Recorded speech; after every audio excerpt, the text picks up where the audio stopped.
Hezbollah को रोकना मुश्किल ही नहीं नामुमकिन है। लबनान की मुज़ाहमती तहरीक हिजबुल्लाह ने ताज़ा कार्रवाई में इसराइली वज़ीर-ए-आज़म नेतन्याहू की ज़ाती रिहाइशगाह पर हमला कर दिया।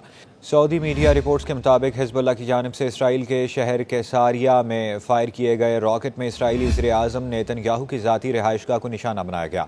सोशल मीडिया की गई पोस्ट पर बताया गया कि हिजबुल्लाह के रॉकेट हमले में जिस इमारत को निशाना बनाया गया वो इसराइली वज़ीर-ए-आज़म नेतन्याहू की ज़ाती रिहाइशगाह है।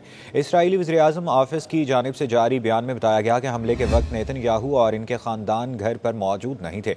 इसराइली फ़ौज की जानिब से जारी बयान में कहा गया कि इसने लेबनान से आने वाले 3 ड्रोन तैयारों का पता चलाया, जिनमें से 2 तैयारों को मार गिराया गया, जबकि तीसरे तैयारे ने कैसारिया शहर में एक इमारत को नुकसान पहुंचाया। इसराइली फ़ौज के प्रेस ब्यूरो के मुताबिक इस दौरान में तेल अवीव के शुमाल मशरिक में वाक़े गेलूत फ़ौजी अड्डे पर ख़तरे के सायरन बजाए गए।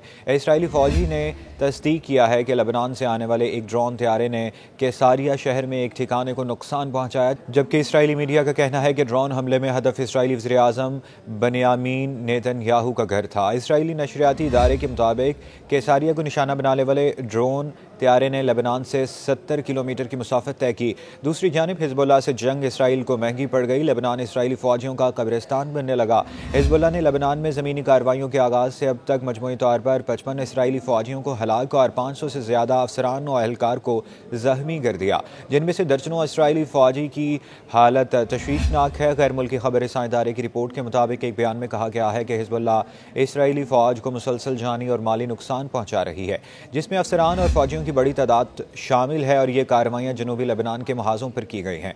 इसके अलावा अब तक की जाने वाली लड़ाई में इसराइल के 20 मरकावा टैंक और 4 फ़ौजी बलडोज़र्स भी तबाह कर दिए गए हैं। लेबनानी सरहद ज़मीन ऑपरेशंस का जिक्र करते हुए बयान किया गया है कि इसराइली फ़ौज ने 70,000 से ज़्यादा फ़ौजियों, सैकड़ों टैंकों और फ़ौजी गाड़ियों के साथ 5 फ़ौजी डिवीजन्स तैनात कर रखी हैं।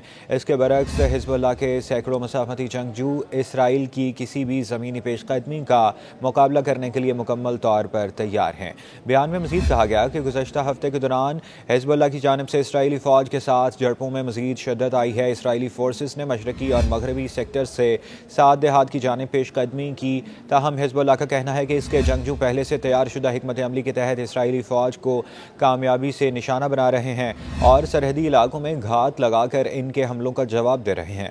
इसके अलावा हिजबुल्लाह का मिसाइल यूनिट भी मज़ीद ताकतवर हो रहा है और इसराइली फ़ौजी मुकामात और बैरकों को इन मिसाइलों की मदद से निशाना बनाया जा रहा है, जिनमें पहली बार इस्तेमाल होने वाला जदीद ड्रोन्स भी शामिल हैं। हिजबुल्लाह का मज़ीद कहना है कि इसराइली फोर्सेस अभी तक सरहद के करीब किसी भी लेबनानी गाँव का मुकम्मल कंट्रोल हासिल करने में नाकाम रही हैं। गुज़श्ता रोज़ भी जनूबी लेबनान में हिजबुल्लाह से झड़प के दौरान इसराइली फ़ौज को भारी जानी और माली नुकसान का सामना करना पड़ा था और झड़पों के दौरान 5 इसराइली फ़ौजी हलाक हुए थे।